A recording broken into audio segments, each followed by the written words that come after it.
Welcome to Write Your Narrative, your weekly go-to street art podcast. There's just so much culture and life in South Florida. Art helped me find myself. I can sit here and complain that Miami doesn't have any of these things, or I can find a way to do it. This is what I'm supposed to be doing. We have changed the conversation. You're in the right place.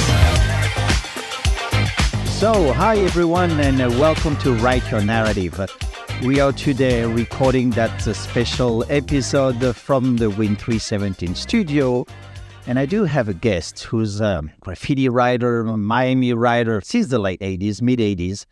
So this is Mr. Jel Martinez. Jel, welcome to the podcast. Hi, thank you. Thank you so much for having me. How you doing today?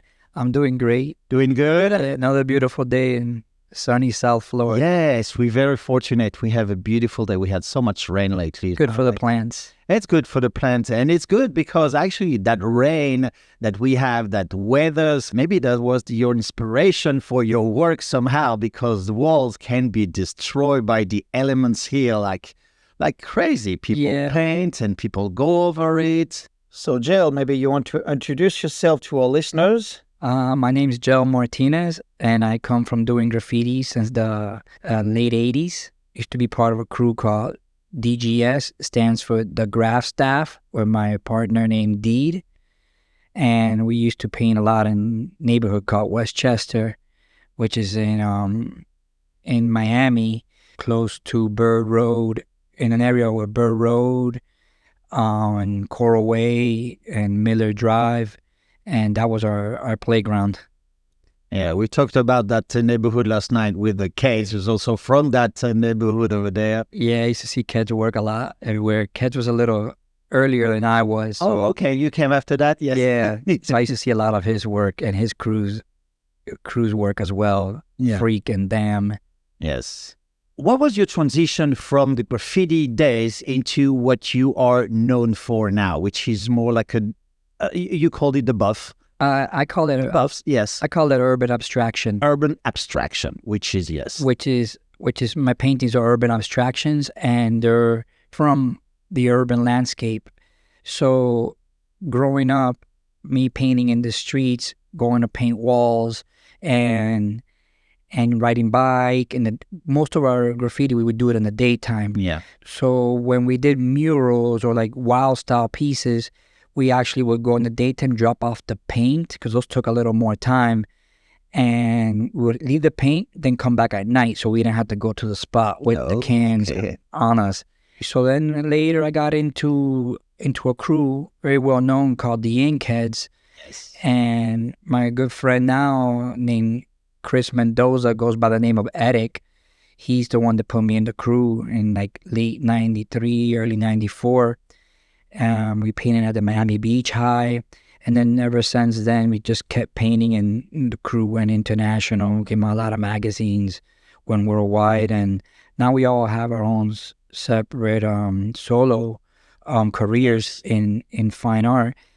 So my transition was kind of a bit rough, I like to say, because coming from graffiti, I wanted to paint on canvas or panels and show them to the public and in galleries or wherever I get the opportunity at. But growing up doing graffiti, you have a mindset of just trying to keep it real, doing the graffiti, the wild style. So I started doing canvases, but with my graffiti pieces on there. And a lot of people were doing that kind of stuff, even though it's different, everybody has their own style, but I just it didn't feel right. And then also graffiti has like a bad connotation. And at the time, not too many people like graffiti like they love graffiti now. It's being very accepted now, and because younger generations are getting older, and then at that time they liked graffiti, so now kids, the kids growing up, their moms used to have friends, they went to school and did graffiti. So trying to figure out how to transition over or continue my passion in drawing or painting. From the street work to the studio work. I start driving around town with a friend of mine named Shai from the crew. We're driving around, this is around 2006. Okay. Around 2006, 2007.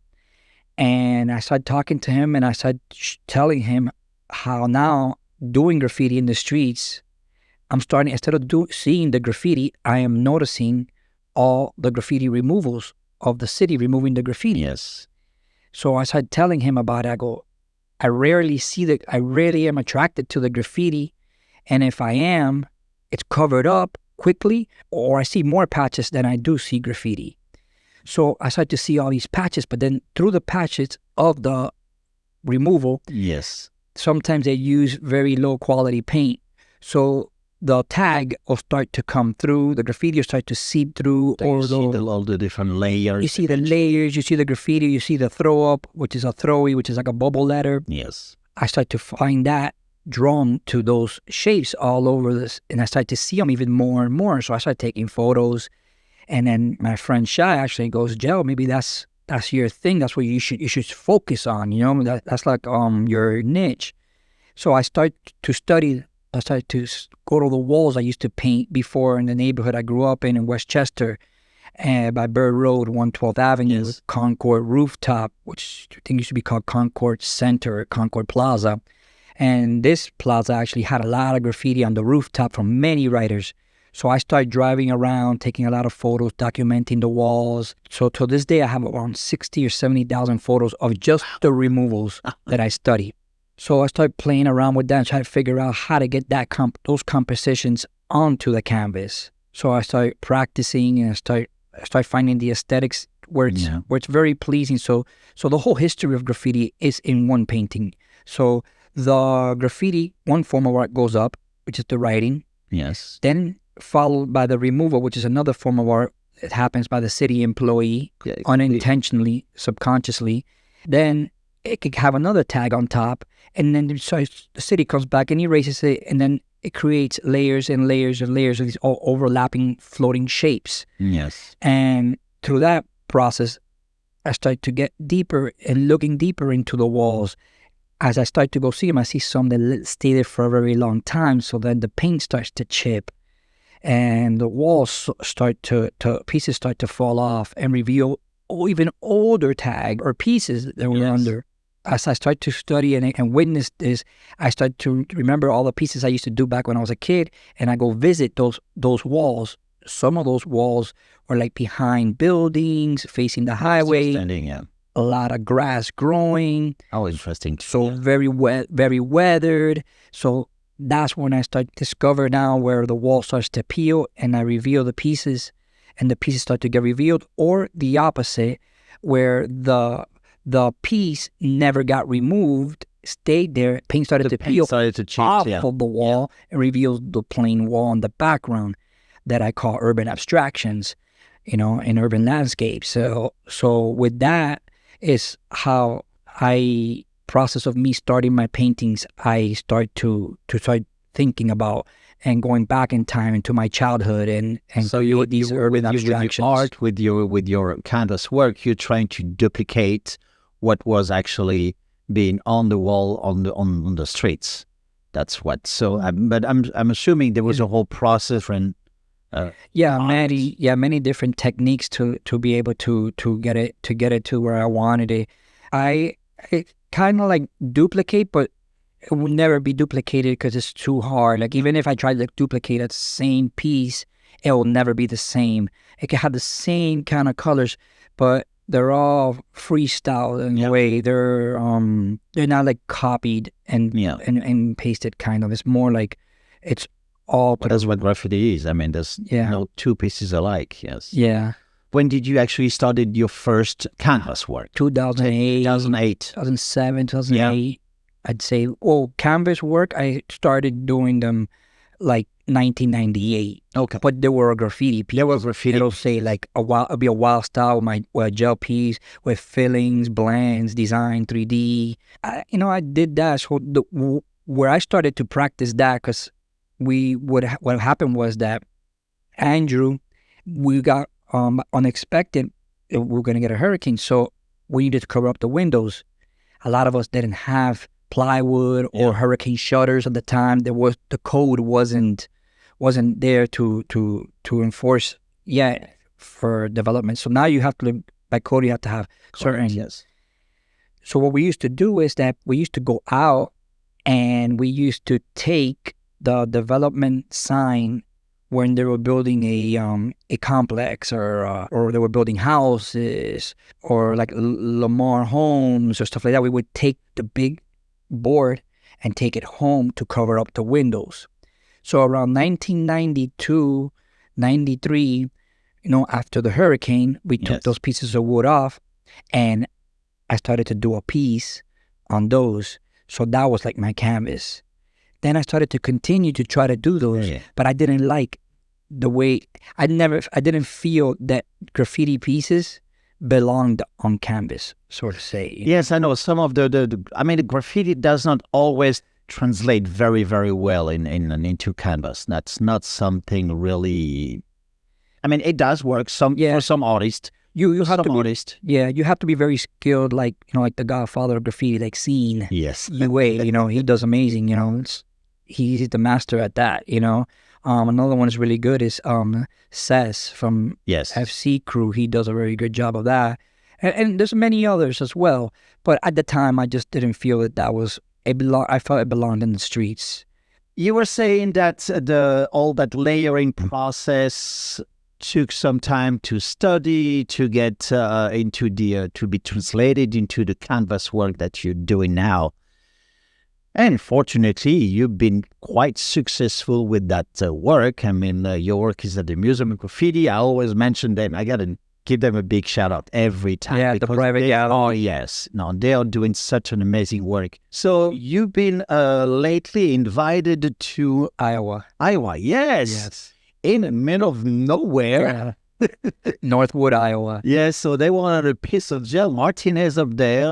It's almost in the middle of the fields that you painted. That that was an amazing experience. So the inspiration for that piece was I have a collector that collects my work. They lived in Arizona, and he flew me out with my friend Kiki Valdez, and we had and two other artists that lived in Phoenix, and we did his name is Steve Hansen. So Steve always had the vision, and he's always wanted to. He's always represented me, like an art dealer, and he grew up in a farm that has around 200 acres, and in Iowa, corn is like a big deal. They grow all types of corn to make many different products, like ethanol and the tortillas you make tacos out of. Right. And it was very, very impressive to know. So it's been in the process for the past 3 years that we sat down and we had a canopy for 3 or something had happened in that situation. So I always had the architectural plan that I had drawn out for that. And what happened was that Steve had, the vision of creating Art Farm Iowa, which is kind of like a Marfa, but in Iowa in the middle of the fields. So I feel like him inviting me to be part of this process is when graffiti actually made it to the Midwest. He was able to fabricate this wall for me in the middle of the field that it took me back to my childhood when I used to paint at this place called the abandoned houses called Malibu Pennant. The Malibu Pennant. Yes. And the Malibu Pennant was a place where we would all go and practice and hang out and listen to music and just, enjoy ourselves, and you could paint because we were in open air, so it was like an open air studio, and we would have a lot of fun, take snacks, radio, and develop our skills there. So painting in Art Farm, Iowa, creating that wall, even walking into the field, getting ready to set up to start working on that wall, felt like if I was walking into Malibu Pennant. Right. Creating the wall felt like if I was at Malibu Pennant, and it was a blessing to have that opportunity. You had to start sketching, and you had to start actually doing a graph piece first. Yes. For this process, this is actually the first time that I paint my urban abstraction paintings outside. Okay, yes, okay. Right? So throughout the process of them building the wall and getting the permits and the whole thing, because it's a freestanding wall, I was thinking, how am I going to make this for it to have longevity? Yes. Versus, the canvas is going to be indoors. So, you use acrylics, oils, markers and stuff like that. Even though the markers and spray paint last a long time outdoors, but as far as the techniques and the materials that are used to give it the whole aesthetic of a wall has been there for years that I had to use to do that on a concrete wall. I was able to figure it out, and I was very successful at creating that. It should make some interesting pictures when they have snow during the winter. Yeah. You see your wall, bring a little bit of the Miami sunshine, and in the field, that was, I'm sure that was beautiful experience. Yeah, and you're recreating something that you have inside on canvas, recreating it outside, like you say, all that decay process that you've been studying and recreating for your art. Yes, and just being out there, it's the air, you could breathe better. Like sometimes when you're indoors using spray paint, it's like you have to have a mask and stuff like that. But no, this is totally different, like the butterflies flying around. And nice. And there was these ladybugs. We thought they were ladybugs, but they were actually Asian beetles that they use out there to eat the beetles that eat the corn. So it was pretty cool, it was really, really nice time. I really enjoyed it. Sunny days, kind of felt mural because the sun started coming out. Because when we were there, it was very cold in the mornings, and then it started to gradually change. Yeah, so the cold didn't bother you too much, being a Miami boy. Well, I had a hoodie and sweatpants. Well, I'm gonna represent the hood. Yeah. I had my painting uniform dressed the part for the winter, like a real graffiti guy with your spray cans and everything. I mean, I've seen some videos. It's on your social media. I mean, it's quite interesting. And like we say, street art is a recognized art form now. Bringing this to Iowa, how was it received over there? Yeah, I had a collector is one thing, but then the public, how did they receive it? A lot of people came by, because what he's creating is 10 acres of art. So he actually got like architectural plans from the University of Iowa to design how it's going to be and how it's going to have all the sculptural gardens that have like some kind of trail that follows around, and then there's sculptures. There's going to be many artists that are going to be invited as well to create their work. There's a gallery, a big barn that's made like into a gallery with artworks. And then you have the outside with the walls. It's really, really. So he wants to do like an open air museum, like an outdoor museum, like we have here. It's like it's going to be like so many people were coming. So like we were in Northwood, Iowa, and that's like 20 minutes away from Minnesota. So people were coming from Minnesota, and people were coming, and I was really impressed to meet all those people, in the middle of nowhere, while all these trucks are just pulling corn back and forth. It was amazing, yeah. So what's back here, back home in Miami? What's the plan? What's the future for Jel Martinez here? Being back home, it's a gift. So I love. I mean, just being here is like for me. It's where all my inspirations are. Yeah. The color, the trees, the weather. I like the heat. So, and when it, like we mentioned earlier, when it rains, I love it because the walls get saturated. They tend to deteriorate a little bit quicker, and then with the elements, with the rain we have, the hurricanes eventually, and all those things. So everywhere here. Yeah, it's everywhere. All around us. Yeah, you can go anywhere in the world, the removals, you'll see them everywhere. It's worldwide, It kind of pulls me in every time I see them. It's kind of hard to I mean, it's not hard for me to say that anymore, but in the beginning it was really hard for me to accept that, because coming from doing graffiti, the least thing you want as a graffiti writer is to be buffed, which is the removal by the city. So, when I was a kid, I used to think, I want to hide out and try to see who's doing this, try to catch them in the act. Thank God I never caught them in the act, because I could have gotten in trouble for that. Probably worse than I would have gotten in trouble for doing the graffiti. Yes. But, I see it now as a from beginning to end, to whatever work is there, if it was your own or your other one, and then you start working again on top of that. So if you start to chip at all those layers, you're going to start finding a bunch of different, maybe, people that, maybe even somebody that's just went there and wrote their name, I was here, Yeah, and then just a tag or something instead of just a whole piece. So yeah. So that process is really, really interesting. So like I say, a lot of a lot of artists are moving into some abstract work because the graffiti did not translate very, very well. So this is exactly what you are doing. So as far as gallery, I guess you've been pretty successful now. Yeah, I've been pretty busy this year. I've had a lot of gallery shows, a lot of group shows, and just at the moment, I'm just working on paintings. I know Art Basel's around the corner, and just building more work to have a bigger body of work, and layering, figuring out different techniques and working in different directions back and forth.